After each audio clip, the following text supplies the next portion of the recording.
començat els treballs de transvasament de sorra a les platges de Premià de Mar. En aquesta població, el port, que fa de barrera per al moviment de la sorra, agreuja la situació. Per aquest motiu és la societat gestora del port i no pas el Ministeri de Medi Ambient la que s'ha de fer càrrec de la reposició dels 60.000 metres cúbics de sorra de la platja.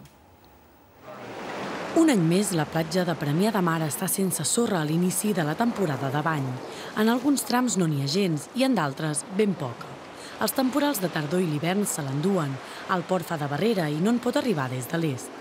És per això que, en aquest cas, el cost de traspassar la sorra, 150.000 euros, no l'assumeix l'administració pública. És el port de Premià de Mar el que, per contracte, s'ha de fer càrrec de la reposició a les platges de Bellamar i Pladalós. La sorra prové de la platja de Llevant, on se n'acumulen grans quantitats.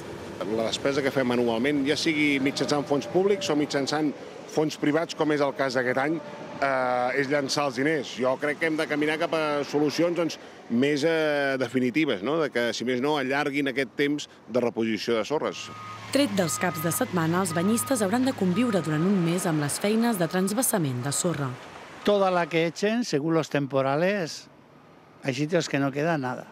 Se acumula més gent a la banda donde hi ha sorra, perquè hi ha por algunes bandes que és que no queda platja ninguna. A banda de les incomoditats per als banyistes, la falta de sorra provoca un risc en cas de temporal, ja que el mar queda molt a prop de la via del tren. Des del 2007